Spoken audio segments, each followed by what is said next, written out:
This is a video to show the coaching of an overhead squat for XS2500. I'm Edward Foulds. I'm Craig Whitaker. And I'm Danielle Whitham. And as a group, we're going to analyse an overhead squat lift. So we're going to look at postural control, any anatomical restrictions we can see, any asymmetries that come up, all with a view to developing functionality of the lift itself. During the overhead squat, we're going to film it in 3 different views to analyse and assess the anatomical structure and movement patterns. The first view, we'll view it from an anterior view. So the main points that we'll look at are the feet and knees, and then the second view will be lateral, and then we'll view the lumbar-pelvic hip complex and the upper body. The final one will be the posterior view. We'll be looking at the feet and the lumbar-pelvic hip complex.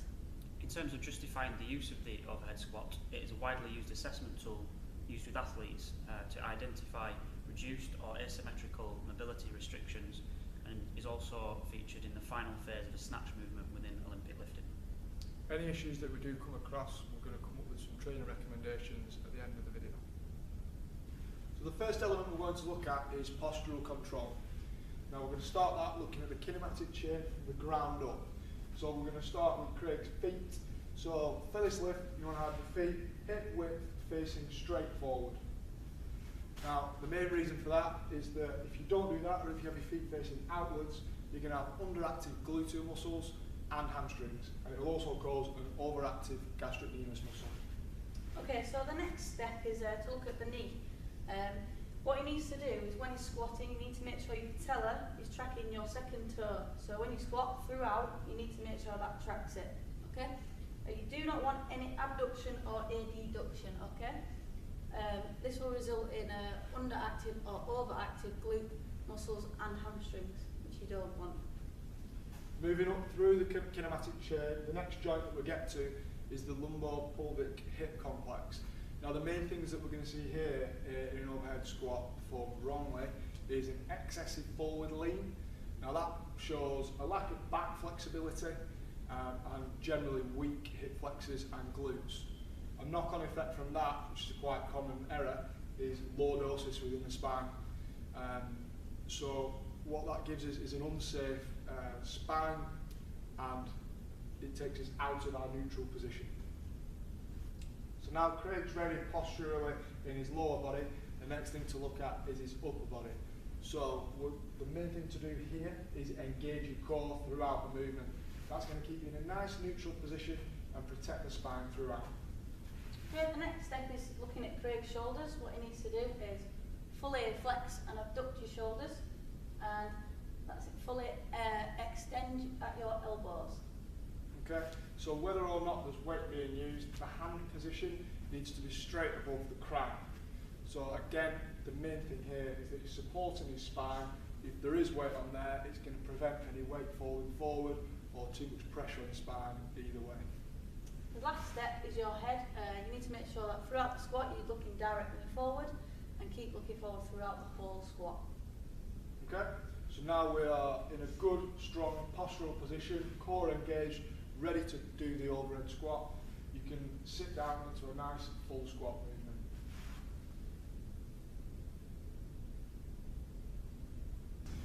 So from Craig's first lift, we noticed a little bit of an excessive forward lean. Now I think this is caused by his hand movement, his hand position slightly forward, causing him to lean forward from the hips.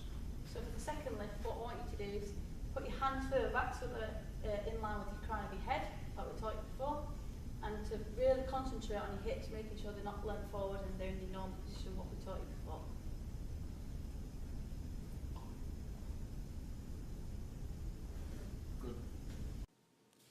So as we can see from the lateral view, there is an excessive forward lean originating from the lumbar-pelvic hip complex. The National Academy of Sports Medicine suggests that this derives from overactive gastrocnemius and soleus, in part due to underactive gluteus maximus and erector spinae muscles. If you are to draw a line running up the spine and a second line up the tibia, these lines should stay parallel to one another. As you can see, the lines in the initial view cross over each other. When looking to rectify this, using the conventional back squat exercise is proposed to strengthen both gluteus maximus and erector spinae muscles, as high levels of activity are witnessed whilst back squatting. As seen in the second view, the forward lean has been somewhat corrected, likely due to increased gluteus activation. The lines through the spine and tibia are now parallel, although the femur aligning parallel to the floor would also be desirable. Self-myofascial release is also recommended, focusing on the overactive muscles. This can be done through foam rolling and static stretching. It is seen from the posterior view that there is a slight abduction of the right knee. This is known as a compensation and could occur from tightness in the gastrocnemius, piriformis and hamstrings, specifically the bicep femoris. It could also occur due to weakness in the adductors, which can be corrected through strengthening exercises such as squats, lunges and leg press, utilising a wide stance to better recruit the adductors. A slight lateral hip tilt is observed, attributed to hip flexibility, which can be corrected through a series of static stretching incorporating the hip complex and gluteal muscles. It is recommended by the National Academy of Sports Medicine that performing a single leg squat can further help identify unilateral compensations should further postural analysis be needed. Shown is a conventional back squat. The back squat predominantly recruits the quadriceps, however is also an ideal movement for strengthening the gluteus maximus in addition to the erector spinae muscles and the short and long head of the biceps femoris. A lunge is recommended as a functional strength exercise producing high activation of the gluteal muscles and adductors.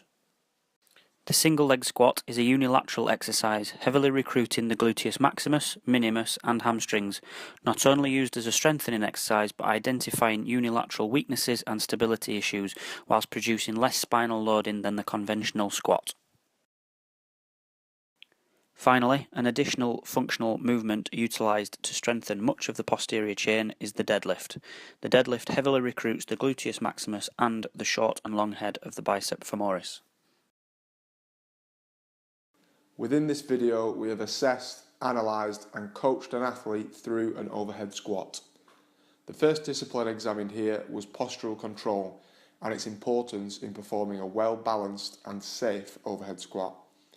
We have coached an athlete through the lift, highlighting some key coaching points to be aware of when preparing the body for an overhead squat and throughout the lift. Upon reflection, as a group, we highlighted some asymmetries within the athlete and coached him through another lift in order to improve the form and safety of the squat. Various viewpoints have been analysed, highlighting some anatomical weaknesses and restrictions that require training over time to improve key strength points within the kinematic chain of this particular movement. Exercises have been recommended emphasising the major muscle groups involved and the stress placed on antagonistic muscle groups. The take-home message we'd like to convey as a group is the quality of the overhead squat as a screening tool to underline and emphasise any anatomical restrictions to functionality, whether that be a lack of strength, performing movements unsafely, or a lack of flexibility around articulations throughout the upper and lower body. Often, the overhead squat is overcomplicated during coaching. However, if it is broken down into key elements, it can be coached safely and effectively to a professional standard. Thank you for watching.